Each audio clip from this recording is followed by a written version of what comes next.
வணக்கம், வாழ்க வளமுடன். Welcome to food mom kitchen. இன்றைக்கி நம்ம குருவாயூரில் நடந்த உண்மையான ஒரு கேசவன் யானையை பற்றிய கதையை தெரிஞ்சுக்கலாம் வாங்க. கதையை சொல்கிறேன் பாருங்கள். நிஜமாக நடந்த கதை. குருவாயூரில் நம்ம குருவாயூரப்பனை தரிசிச்சுட்டு வந்திருப்போம். அங்கே கேசவன் ஒரு யானை 72 வருஷத்துக்கு முன்னாடி இருந்திருக்கு. அந்த 50 வருஷம் உயிர் வாழ்ந்திருக்கு. அந்த யானை ஏகாதசி சாப்பிடவே சாப்பிடாதான் பாருங்கள், விரதம் இருக்குமா. எல்லாருக்குமே தெரியாமல் இருந்தால் கூட அது ஏகாதசி அன்னைக்கு விரதம் இருக்குமா. அங்கே யானைங்களுக்கெல்லாம் ரேஸ் வைப்பாங்களாம்.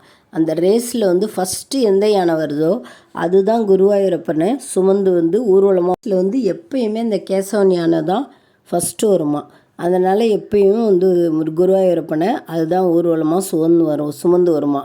அதுக்கு ஒரு தடவை உடம்பு சரியாமல் போயிடுச்சு. ஒரு 50 வயசு நெருங்கும்போது அதுக்கு கொஞ்சம் உடல்நல சரியில்லாமல் போயிடுச்சான். அந்த டயத்தில் செகண்டாக வந்திருக்கு ரேஸில். அதனால் அவங்க என்ன பண்ணியிருக்காங்க, ஃபஸ்ட்டு வந்த யானையே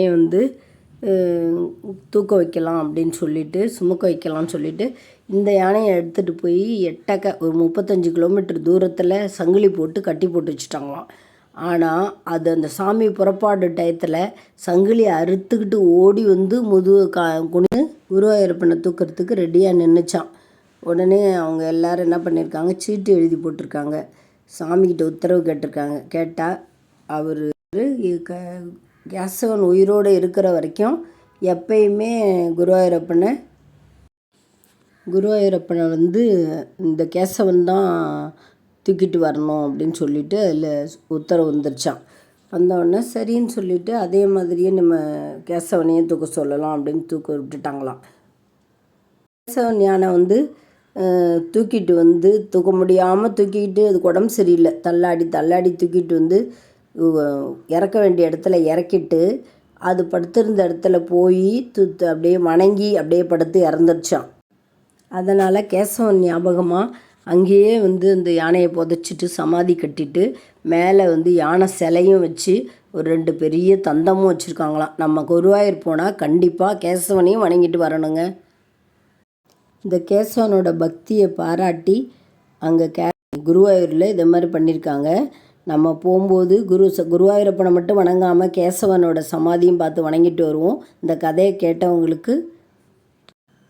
கதையை கேட்ட எல்லாருக்கும் கேசவனுடைய அருள் கிடைக்கட்டும். இந்த கதையை எல்லாருக்கும் ஷேர் பண்ணுங்கள். நம்ம இன்னொரு நல்ல கதையோட மீண்டும் நம்ம சந்திக்கலாம். வணக்கம், வாழ்க வளமுடன்.